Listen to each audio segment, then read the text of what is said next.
আমি ওনাকে গ্রাজুয়ালিভাবে বলছি যে আপু ওনারা ঠিক করেন, আপনার রমজান মাসে জিনিসটা খারাপ দেখা যায়, এই জিনিসটার কারণে আমি বলছি ওনাকে হ্যারাস করছি।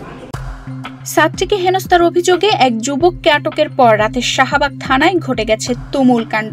ওই যুবককে ছাড়িয়ে নিতে গভীর রাতে শাহবাগ থানা ঘেরাও করেন তৌহিদি জনতার দাবি করা একদল মানুষ।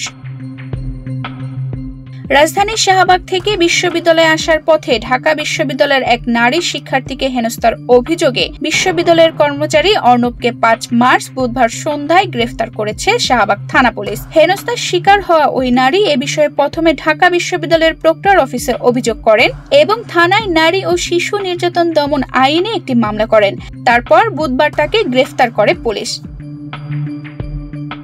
এদিকে ছাত্রীকে হেনস্থার অভিযোগে গ্রেফতার হওয়া ঢাকা বিশ্ববিদ্যালয়ের কর্মচারীর মুক্তির দাবিতে ৫ মার্চ বুধবার মাঝরাতের পর শাহবাগ থানায় জড়ো হতে থাকে একদল ব্যক্তি, যারা নিজেদের তৌহিদি জনতা বলে দাবি করেন।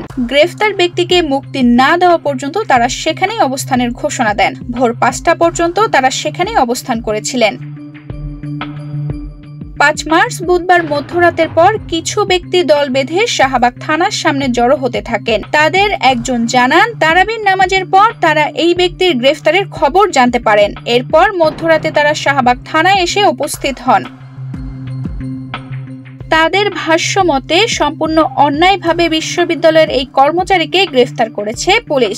তাকে না ছাড়া পর্যন্ত তারা এখানেই অবস্থান করবেন। এর আগে থানা হাজতে বন্দী বিশ্ববিদ্যালয়ের কর্মচারী অর্ণবের সঙ্গে কথা বলেন ও তাকে আশ্বাস করেন তারা। আমরা আপনাকে আশ্বস্ত করতে চাই, আপনাকে মুক্ত না করা পর্যন্ত আমরা আমাদের অবস্থান থাকব না ইনশাআল্লাহ। আল্লাহ তাআলা এই সিয়ামের মাস, সাধনার মাস আমাদের মাঝে বরকত দিবেন এবং আপনার ইচ্ছাকে আল্লাহ তাআলা কবুল করবেন প্রত্যাশা আমরা করি এবং আপনাকে নিয়ে আমরা এখান থেকে যাব ইনশাআল্লাহ। জোর করে পুলিশ অর্ণবের জবানবন্দি নিয়েছেন, তাকে ছেড়ে দিতে হবে, অন্যথায় আমরা এখানেই থেকে যাব। এ বিষয়ে নাম প্রকাশ্যে অনিচ্ছুক শাহবাগ থানার একজন পুলিশ সদস্য বলেন, ওই কর্মচারীর বিরুদ্ধে মামলা হয়েছে। সেই মামলায় তাকে ৬ মার্চ বৃহস্পতিবার আদালতে পাঠাবে পুলিশ। তিনি জামিন পাবে কিনা সেটি আদালতের উপর নির্ভর করছে। তানজিদা রহমান, ইনায়া, বাংলাদেশ প্রতিদিন।